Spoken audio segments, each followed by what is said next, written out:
Good afternoon, Isaac.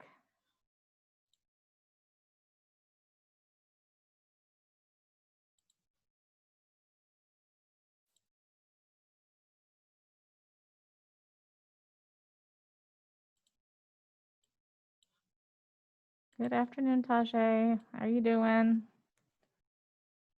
Has your day been pretty good? Good.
Where is everybody today? You guys are going to get a whole lesson on realism all to yourselves. Won't that be exciting? Isaac's ready for it, I can tell.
Thank you. Yeah, let's get our cameras on. Thank you, thank you, thank you. We'll wait just a couple more minutes because we're pretty low on people today, but I don't know if that's because it's Monday or if it's because there was a class that ran over or some combination of the two.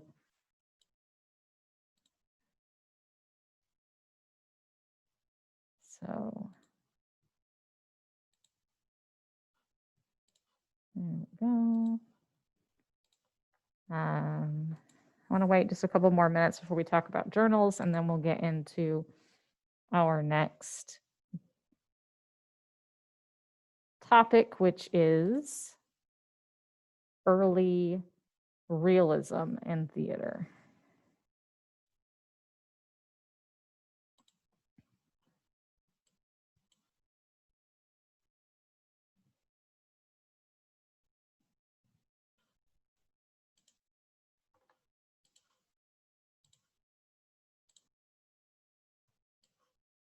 All right, thank you. Those of you, I need to see you on camera so I can count you as present, please. So go ahead and turn your cameras on so I can see you, please. You can turn them off after that if it interferes with your being able to understand me, but I do need to see you so I can mark you as present. Okay.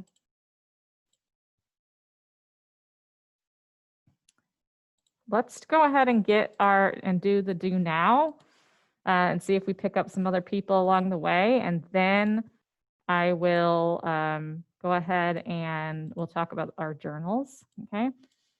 So let me get this on screen for you. Okay, Tajay, thank you for letting me know.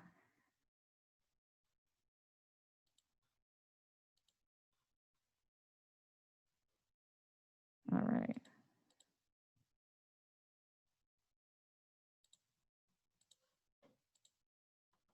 There we go. Perfect. So in your journals, I want you to write what comes to mind when you hear the word sentimental. So what comes to mind when you hear sentimental? Is this to do now? Yep, this is a do now. But remember, we're doing the do nows in our journals. So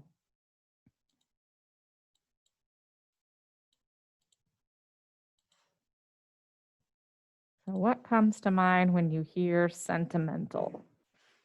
So let's go ahead and get that started. I'm getting a few people in here. You don't get a chance to finish it. You can finish it later, right?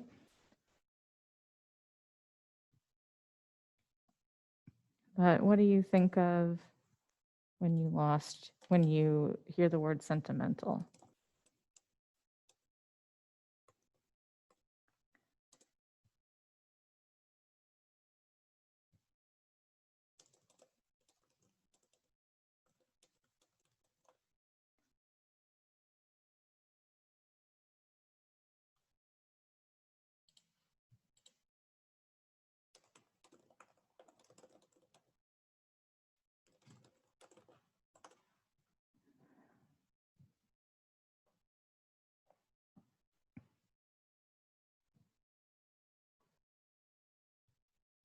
Okay, so somebody tell me, what did you put down? What comes to mind when you hear sentimental? What do you think about?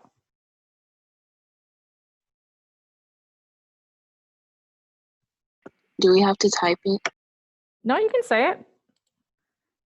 I think of things like heartfelt or like something that you really mean. Yeah. Okay, yeah. Something that makes you feel things. Yeah, okay. Something that you mean, emotion, empathy. All right. Okay. Good. That's a good start. Okay. Excellent. Okay, so before we talk about the sort of sentimental comedy, talk about journals really quick. So as I was grading the journals, there were a few journal entries that were identical. And so I sent emails to the people in question. So I'm just going to warn you, it's still plagiarism to copy journal entries, guys. So if you need to get the do nows, you can get the questions for the do nows from somebody else. You can get the questions from the do nows on the PowerPoints themselves that are in Schoology. So you shouldn't have to be copying these things from somebody else. These are all just, you know, asking you to like remember certain things or comment on, you know, like today's, you know, comment on your expectation. All right. If your email doesn't work, you need to email from your personal email to edtech@uplifteducation.org. And you can use Schoology email too, okay? So if you got a message from me in Schoology, you have some options that I gave the partners, people who, if you got an email in Schoology, or if your grade is not 100, then check, did you turn it in? Did you turn it in and you still got a really bad grade? Well, it's probably because you had an identical submission to somebody else. And I'm not talking about like, I'm talking about literally word for word. It was the same thing.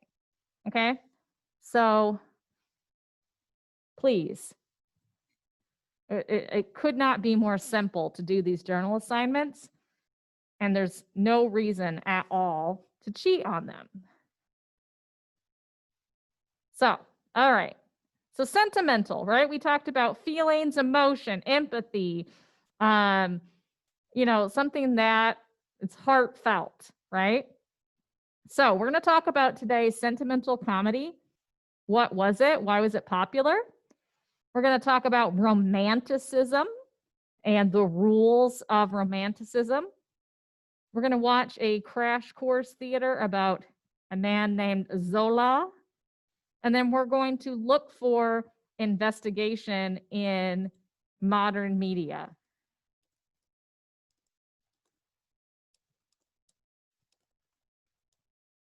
Okay.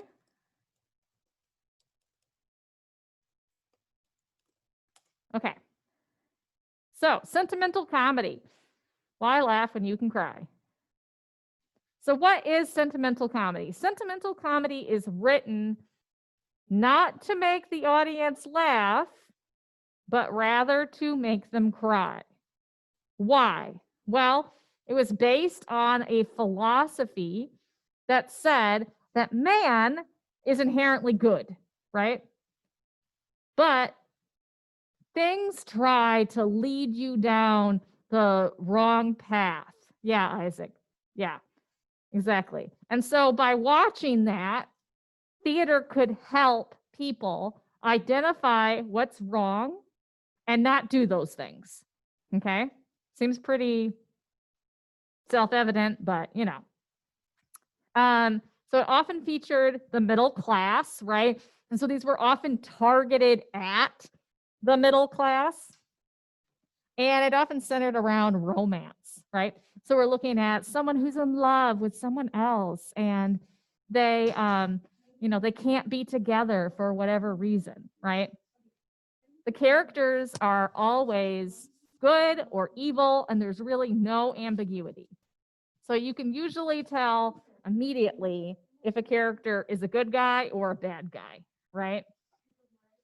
The plots usually contained a mystery that needed to be solved, right? And sentimental comedy very quickly paves the way for a new genre called domestic tragedy. Any questions about these? Some of you are already making connections between this style of play and other things that you've seen, right? So what kind of genres exist that have like really clear-cut heroes and villains?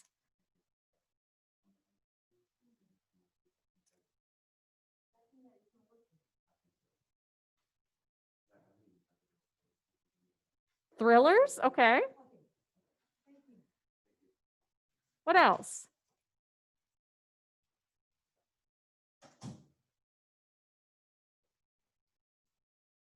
Romance, clear good guys and bad guys, maybe a mystery or something that has to be solved. Action movies, okay. Yeah, so you're seeing, right, that this is used a lot, right? I think about, and maybe it's because my dad always watched these when I was growing up, Westerns, right? You know, you have like the bad guy who comes into town with his black hat on, and you're like, oh man. And then you have the like people with the sheriff's badge. And those are the good guys usually, right? Yeah, Scooby-Doo, a lot of cartoons, Disney movies, right? Okay. All right, you guys are starting to see the pattern here.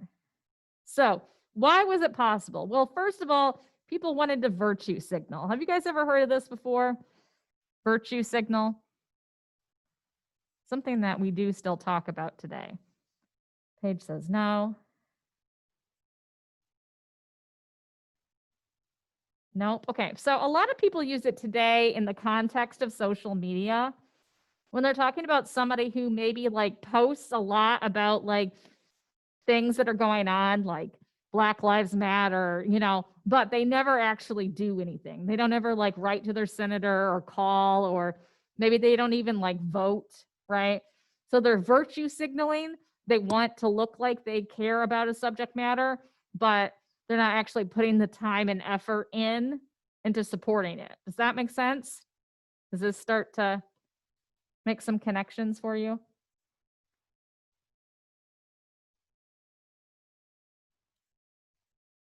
Yeah? Okay. Second reason why it was popular. Well, the upper class thought, yes, exactly, Paige, that is exactly it. Performative activism. That's virtue signaling. Got it in one. The upper class thought that the middle class would become better people and make better choices in real life if they watched these sentimental comedies. They were also popular because they used real life situations. So like ripped from the headlines, right? They would take real life situations faced by the middle class and sort of make it more theatrical. And also money, right? Because they wanted the money. And you had the middle class going to the theater. So they're creating this specifically to appeal to them, but also to take their money.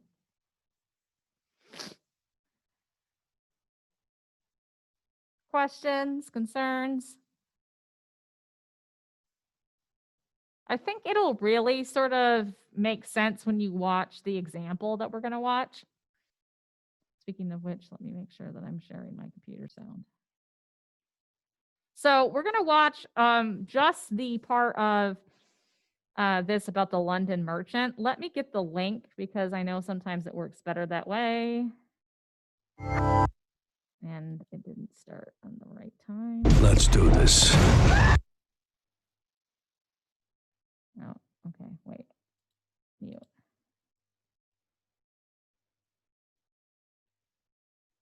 Skip ads. Okay. Let me get to the part where the London Merchant starts.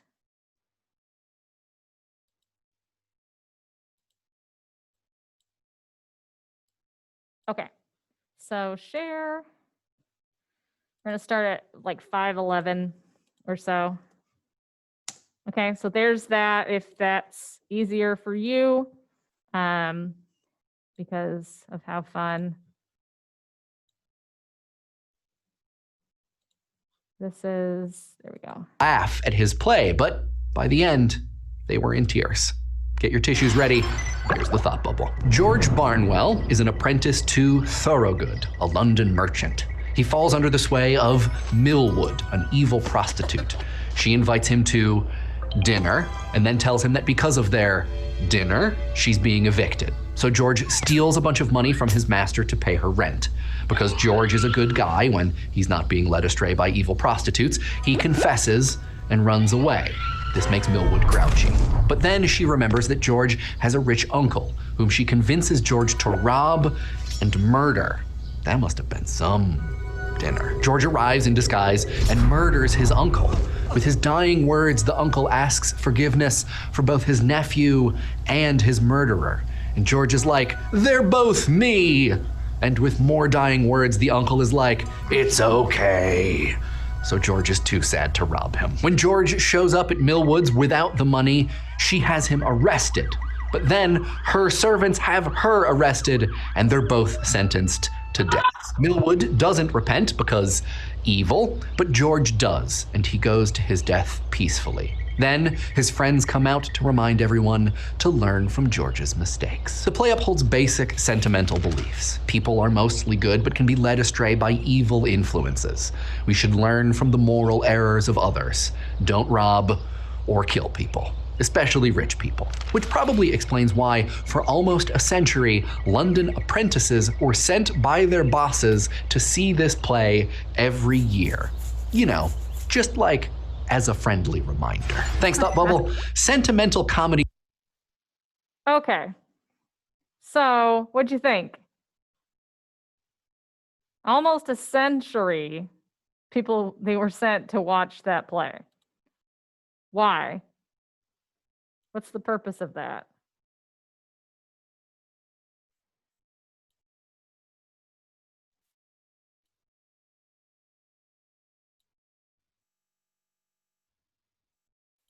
To learn from his mistakes, holds a moral lesson, right? Yeah, exactly. And also to sort of, right, remind them of how like fortunate they are, right? Okay.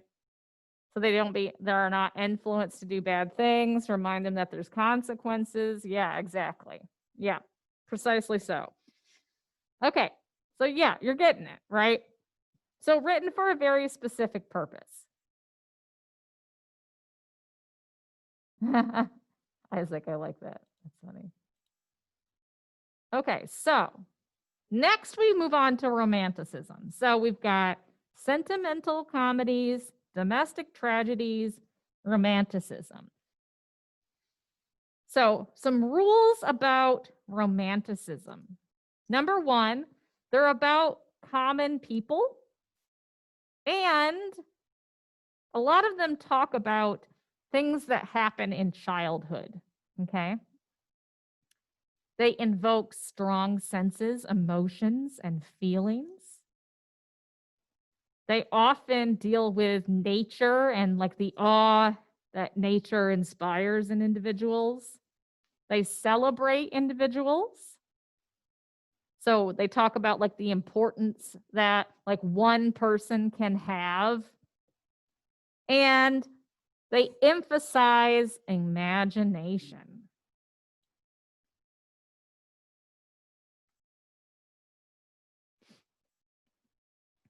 Any of those points you want me to explain a little bit further?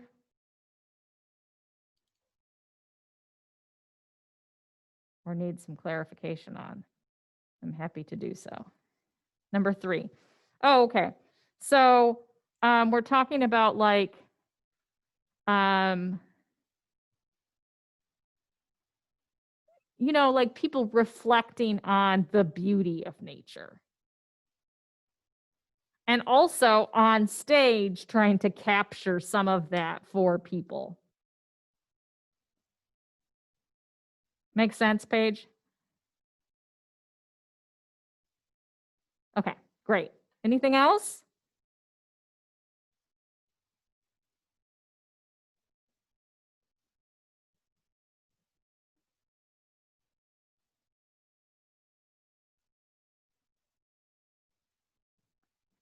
No? Okay. All right.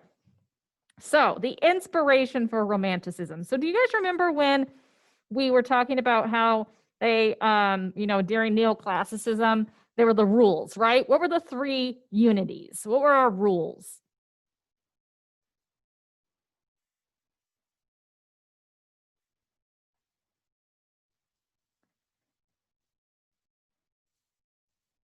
Time. Good, Natalie. Next one, place. Excellent. And action, says Zachary. All right. So what was unity of time?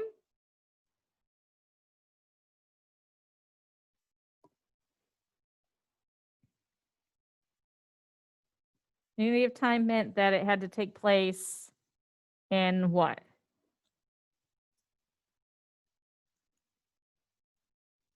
One day, okay. Unity of place means it has to take place where?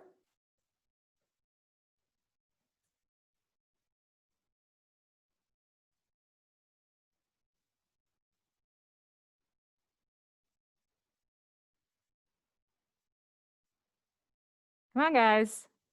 These are important to know. Time, place, and action. Look at your notes. Okay, Natalie's saving you. One location, right? One place, and last one. Unity of action. What's that? What's that mean? One plot, no subplots, right? Okay, so that was the rule, right? So now the romantics are going back and they're looking at what were we doing before all of these garbage rules were set in place, right? So they look at Shakespeare and they look at his plays that spanned all these long periods of time and went to England and France and Italy and right. They also look at German theater. There was the Sturm und Drang movement, which is storm and stress, which is about like high emotion and passion. So they're rebelling against neoclassicism. They're rebelling against these rules put on them by the upper class and the government. And it's a reaction to that we have a much wider theater going public. We have a lot of people who can afford to go see the theater now, more really than before. And these people want to see different stuff. They're tired of neoclassicism, right? So the romantics are trying to appeal to that. Any of those that I can expand upon for you or you need clarification on?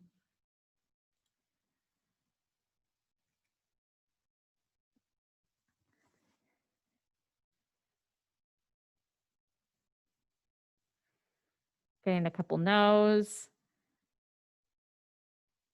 this clear?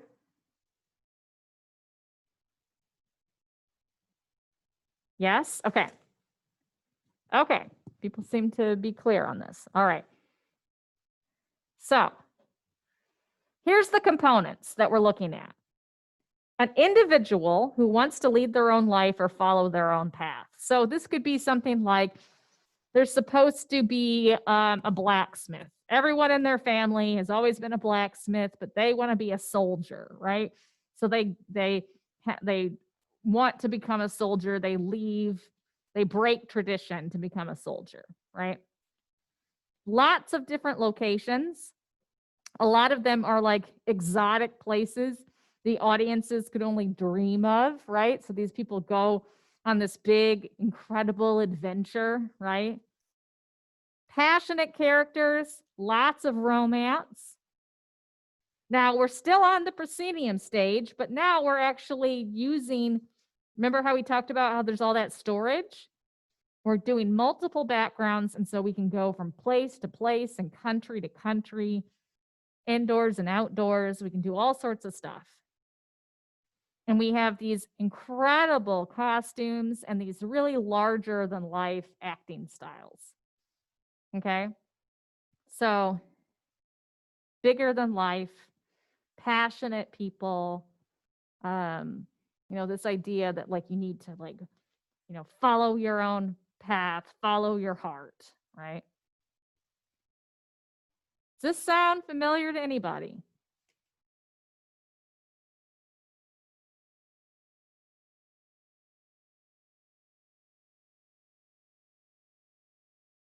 Any books or movies or plays or anything that you can think of that sort of sounds like this?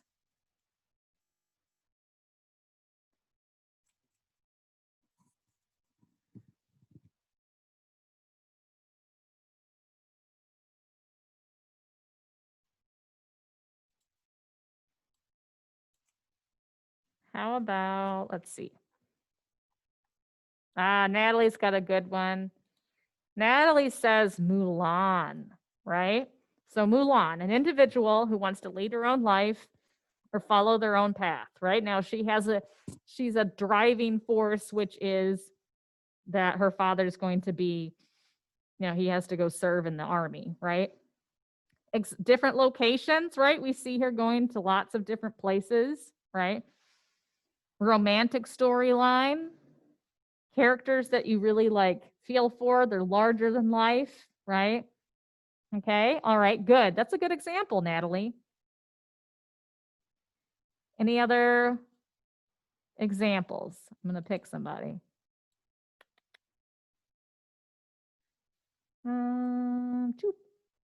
Let's do Jasmine. What do you think, Jasmine? Any examples you can think of?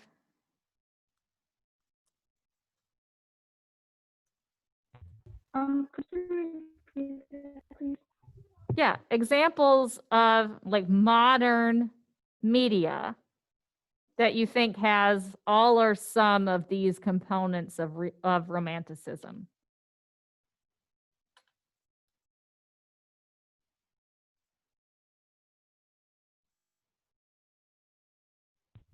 I don't know. Okay, somebody help Jasmine out.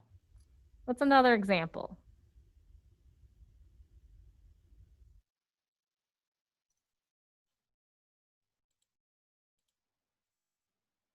Fargo? Okay.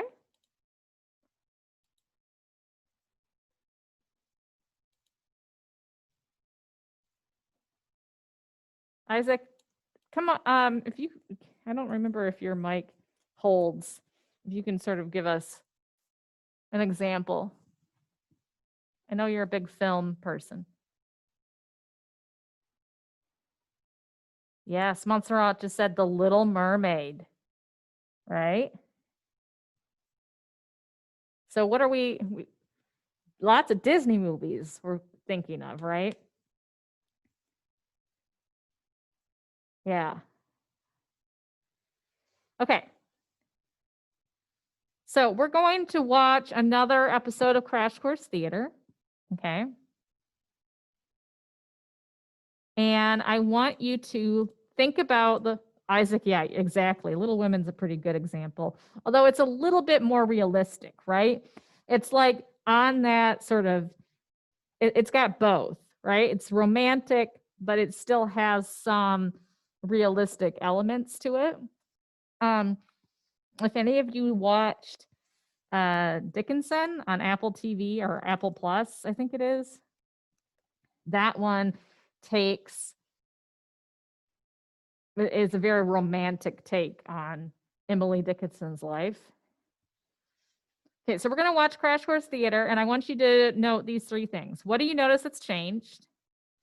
Are you personally more influenced by fictional or like fictional and non-realistic media, or do you like things that are based on realism?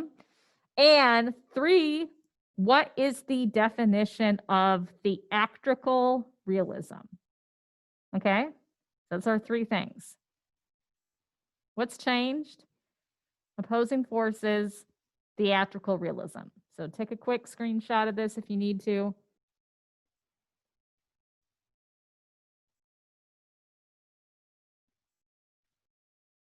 All right. So we're going to talk about Émile Zola. Let me get you the link as well. No, I do not want to watch an ad. There's the link in case that works better for you. Let me stop my video. All right.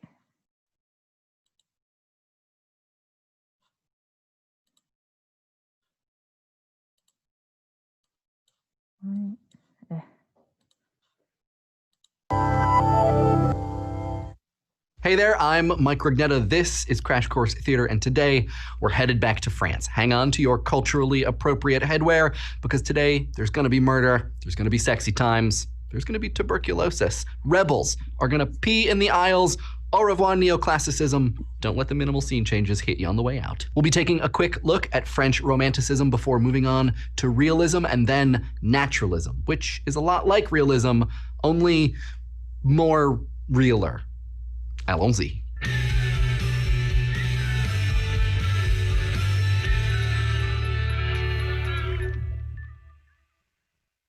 Let's start with Victor Hugo, who you may know as the author of Les Miserables, the novel Les Miserables. But Hugo also wrote plays, and in 1827 he wrote Cromwell, which we now mostly know because of its awesome preface, in which Hugo argues that if you really want to show how grotesque, sublime, and weird life is, you can't play by the neoclassical rules. Let us tear down that old plasterwork that hides the facade of art, he writes. There are no rules, no models. Rather, there are no rules other than the general laws of nature. Nature, then. Nature and truth. But maybe not too much nature? Everyone knows that color and light are lost in a simple reflection, Hugo writes. The drama, therefore, must be a concentrating mirror, which instead of weakening, concentrates and condenses the colored rays, which makes of a mere gleam a light, and of a light a flame. It's sort of like the old documentarian nugget about wanting to tell the truth, but don't get bogged down in all the facts. He tried out these natural but not too natural ideas in his play Hernani, which premiered in 1830. Kind of like Le Cid with a sad ending, Hernani is the story of a noble outlaw and his noble non-outlaw girlfriend. It ends in a double suicide. But remember how Corneille was towing the neoclassical / Académie Française line? Hugo was not into it. He mixed comedy and tragedy and flipped the bird to the unities of place and time. He was cool with the unity of action, though, and he was like, I'm gonna mess with your 12-syllable Alexandrine and use words that have been considered beneath the dignity of tragedy. So how do you like me now? Still gonna write in verse, though, because not a heathen.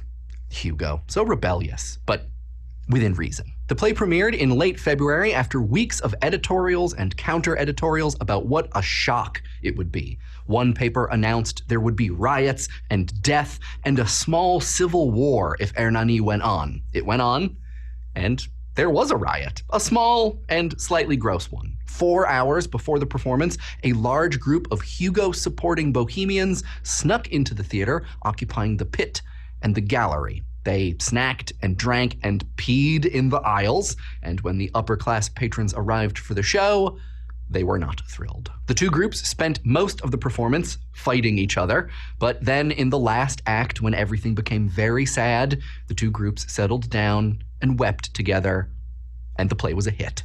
Hugo hired 100 people to come and applaud it every night, though, so that probably helped. Following Hugo, a few people half-heartedly attempted to make theater a little more like life. Mostly they did this by moving popular theater away from grandiose, avalanche-heavy melodrama towards intimate, sofa-heavy melodrama. This form was perfected by Eugène Scribe in the Pièce bien faite, or the well-made play, a 5-act prose drama that hooks the audience with a series of discoveries, reversals, and recognitions before ultimately reaffirming nice, conservative bourgeois values. Scribe, who wrote nearly 400 plays, definitely wasn't interested in making the theater all that lifelike. He wrote, "You go to theater not for instruction or correction, but for relaxation and amusement. Now, what amuses you most is not truth, but fiction.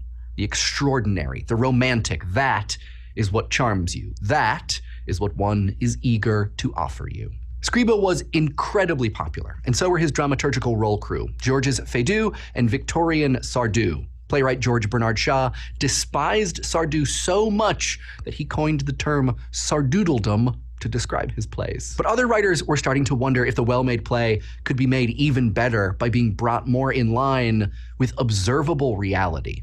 And this is basically where we get theatrical realism. The term realism started popping up in France in the 1850s, and there was even a journal called Realisme. Theorists called for realistic situations, realistic characters, and realistic dialogue, even grammatically incorrect dialogue, a development which I am aghast about. Alexandre Dumas fils, the son of Alexandre Dumas of Three Musketeers fame, was one of the first writers to shift the well-made play into an even more realistic social problem play.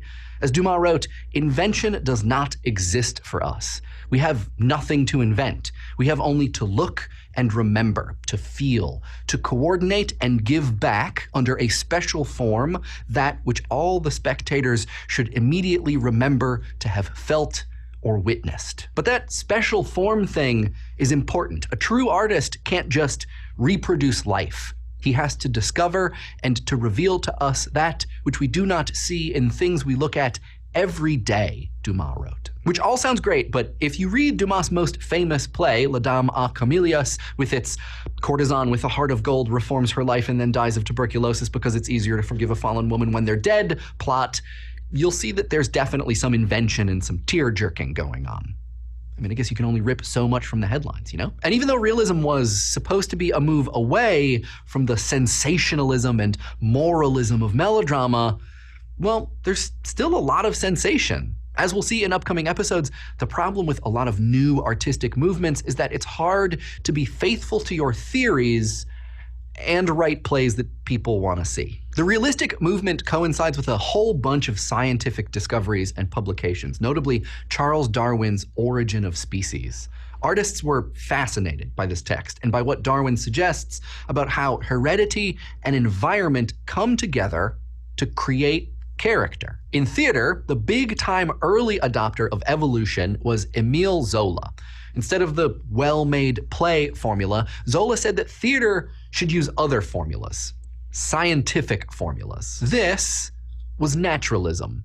Theater, Zola thought, should be a laboratory of human life, with its experiments based not on the demands of plot, but on the inner conflicts of a group of characters. Each play should test a hypothesis, investigating what happens if you put these characters with these hereditary traits into this environment. Spoiler alert, nothing good.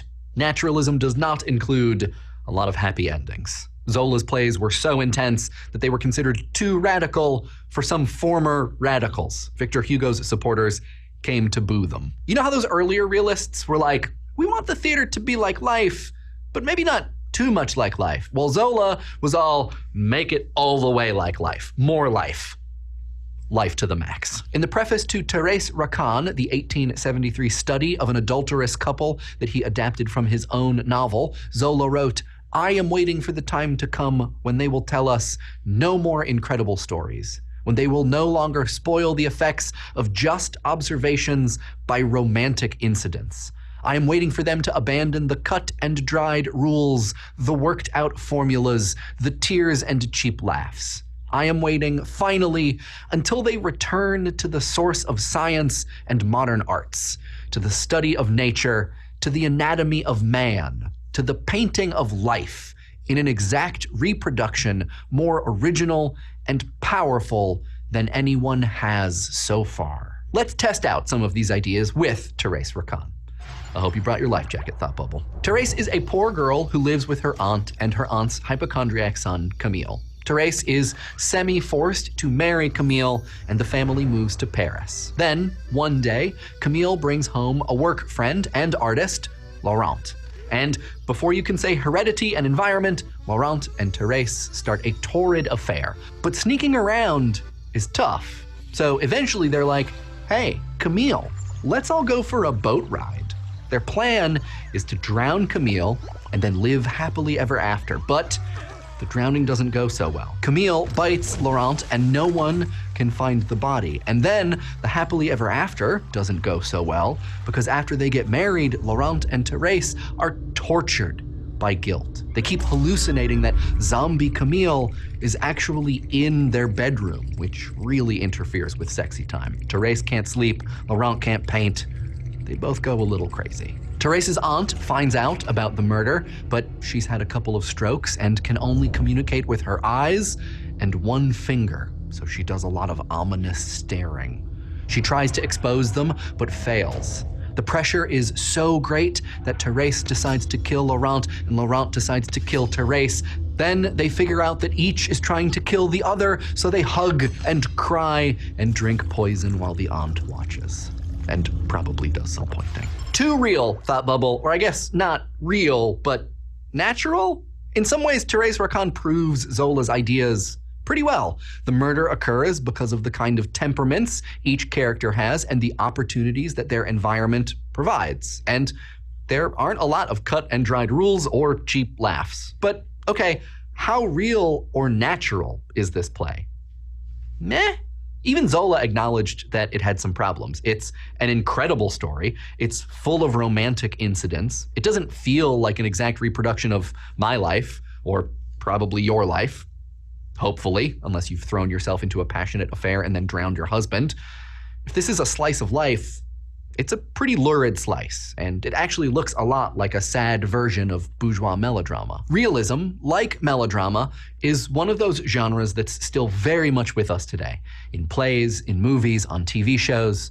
Realism and naturalism promise us art that looks a lot like life, but it turns out that life isn't always so easy to stage. It's long, a lot of it is boring, and people normally get really miffed when you call intermission in the middle of it.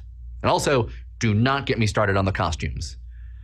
Okay, actually, that's pretty good. This means that realistic art has to adopt its own less than exactingly realistic conventions. Maybe they're not as strict as neoclassicism, but they're definitely there. Like the way that opening scenes have to establish who all the characters are, or the way that a crisis has to be instigated and then resolved. And speaking of resolution, we're gonna be staying in France for one more episode to take a look at a sea change in acting, and then the rise of the director.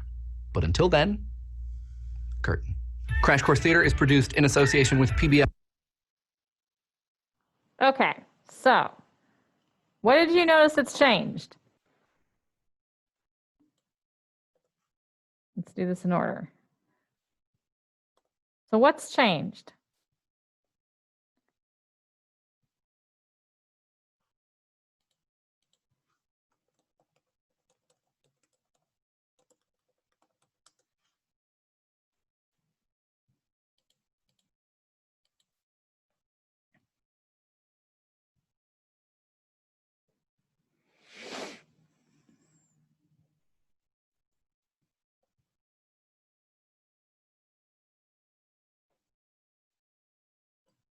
What are you beginning to see sort of evolve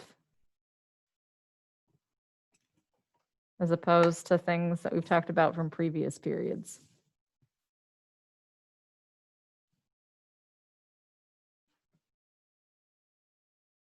Okay, it went from emotional to guilt. Okay, so maybe plots and storylines. Are you seeing like more of a combination of things?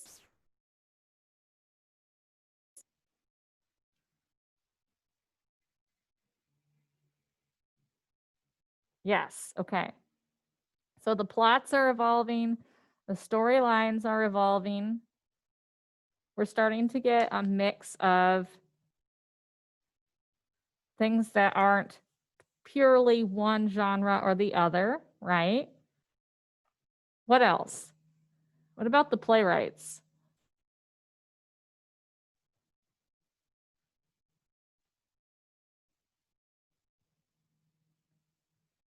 What hasn't changed about the playwrights? Let's talk about that first.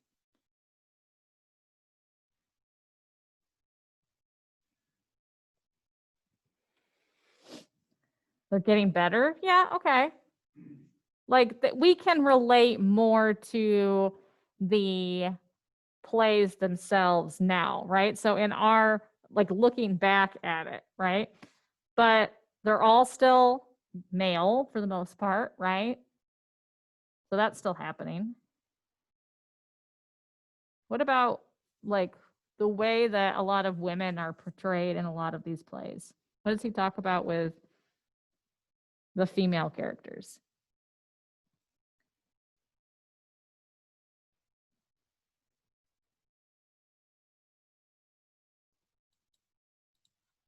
Oh, I realize I still have my video off, sorry.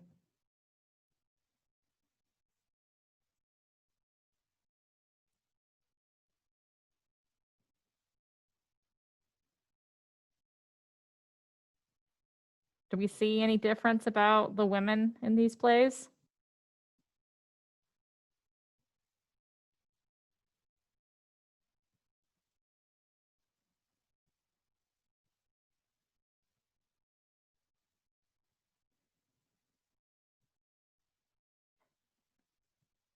No?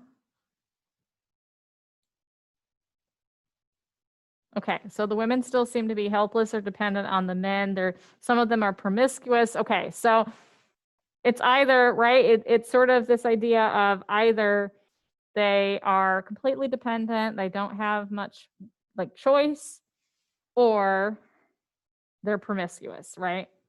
And not really much in between yet. Okay, all right. So let's talk about the opposing forces. So are you personally, I want to hear from everybody about this, more influenced by fictional stories or non-fictional? So let's see, I want to answer from everybody in the chat, or you can come off the mic, off mute and tell me. Non-fiction says non-fiction. Non-fiction, non-fiction. Isaac says fictional. Non-fiction, non-fiction. Wow, we got a lot of people into non-fiction. Sean says fictional. This is like the complete opposite of the other class. Non-fiction, non-fiction. So those of you who are saying non-fiction, why? And those of you who are saying fictional, give me some support.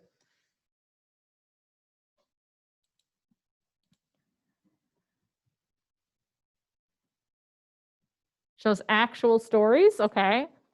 So you want to see things that are based on, all right, tells a real story, okay. Yeah, this is wild. You guys are like completely flip-flopped. The other class said the totally opposite thing.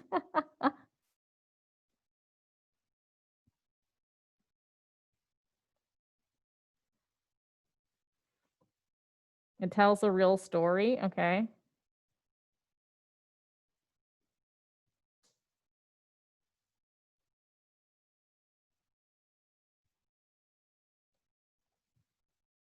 Okay, let's go to number 3. The definition of theatrical realism. Did you catch it? What's the definition of theatrical realism? Give me some guesses.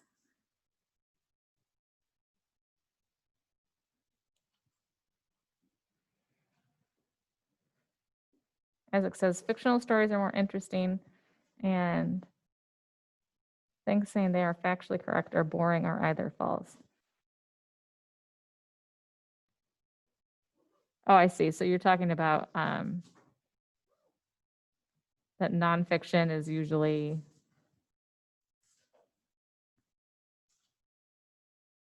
you're not sure that they're actually factually correct. Well, we have to categorize things really into fictional, non-fictional, and documentary, right? Because nonfiction and documentary are not the same thing, right? But let's talk about theatrical realism. So what is the definition of theatrical realism?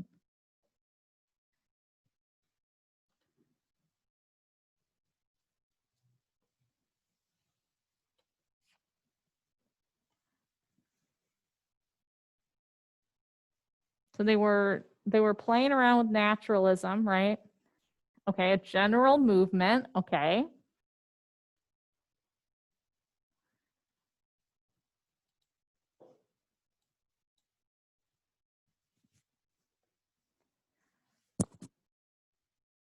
Realistic theater, okay. Tell me what theater based on real events or events that can be real. Okay, a sense of a set of, okay. Is it all the way real life though?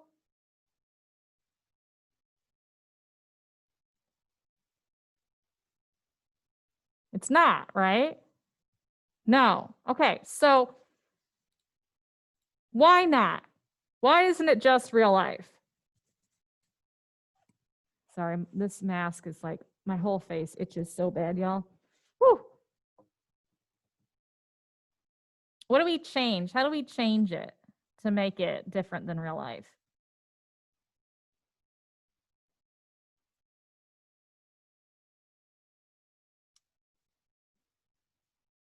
This is from the very end of the video.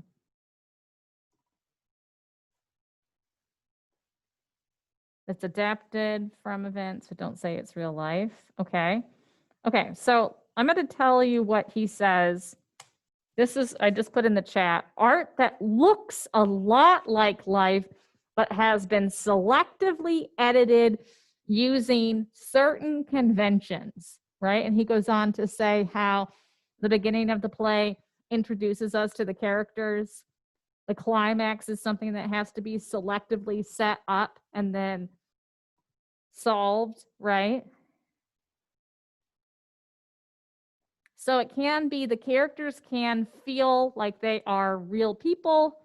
The situations could be perhaps based on things that really have happened. However, we use conventions because otherwise nobody would understand what's going on, right? Okay, Tajay, you don't need to tell us, but thank you. Right? It's not real life, but it's theatrical version of real life. Does this make sense? So this is what I was talking about in film, documentary versus nonfiction, right? Even documentary sometimes isn't really real life, right? Or reality TV. Is reality TV real life? Usually not, right? It's contrived.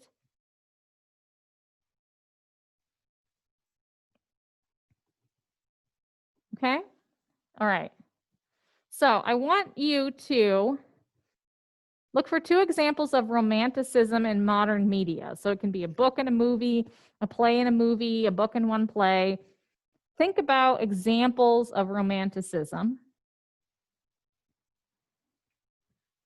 and what they have in common and what they don't have in common, what's different about them, okay? So when you have an idea about something that's a good example, a modern example of romanticism, tell me in the chat. Poetry by William Blake, okay.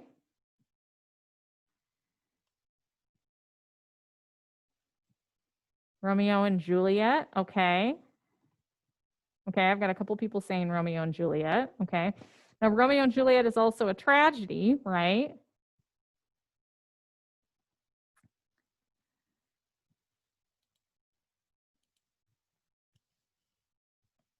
But we do have, if we look at our rules, people who want to live their own life, right? They want to follow their own path. Autumn by John Keats, The Notebook. Ah, here we are. Here we are, page The Notebook. What kind of genre does The Notebook belong to?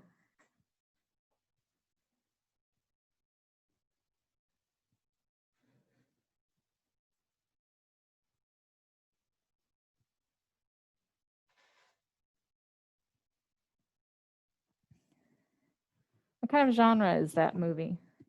Or I think it's a book too, right? Wasn't it a book first? 10 Things I Hate About You.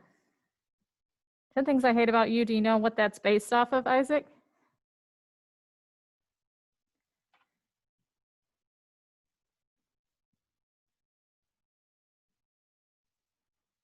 Taming of the Shrew. Okay. Yeah. Shrew. Yeah. Like the animal, not like. So we've talked about Disney movies, right? We have all of this, like, sort of this Nicholas Sparks genre of stuff. I think Nicholas Sparks wrote The Notebook, didn't he? He wrote The Notebook.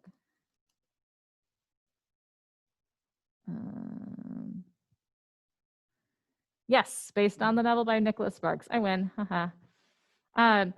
Right, where you have like a romantic story, right?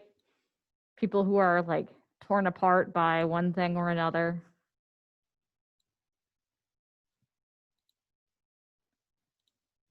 So what are some of the things that these have in common? Who are they targeted at primarily? Yeah, exactly, Isaac. Brokeback Mountain, yes.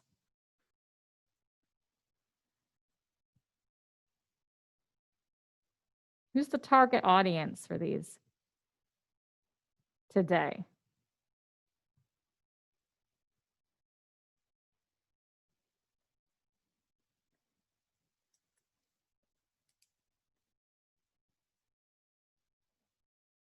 Okay, we got a lot of these are for young adults. Yeah. Yeah. Anyone? Okay.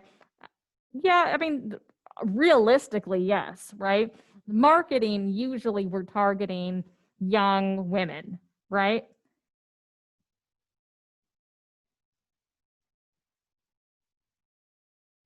That's typically who they're trying to target with the marketing of it. Now, yes, realistically, anyone can go see and enjoy these movies. But if we're thinking about it from sort of a marketing perspective, right?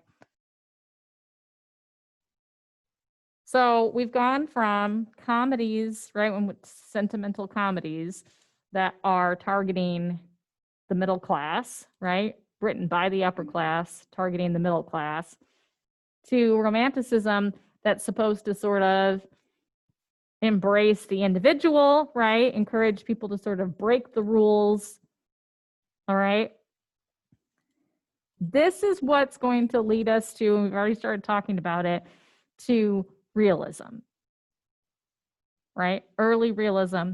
So next time, we're going to talk about sort of the three people who are attributed with early or with realism in the theater: Henrik Ibsen, August Strindberg, and Anton Chekhov. Okay, so that's who we're going to talk about next time. Those of you who have questions, feel free to stick around. If you don't have any questions, and you can use this time to finish your journal entry if you want. Otherwise, I will see you guys on Wednesday. And we'll talk about some good old boys. Bye, Paige. Bye, Isabella. See you, Glenda. See you, Kennedy. Bye, Isaac. Bye, Montserrat.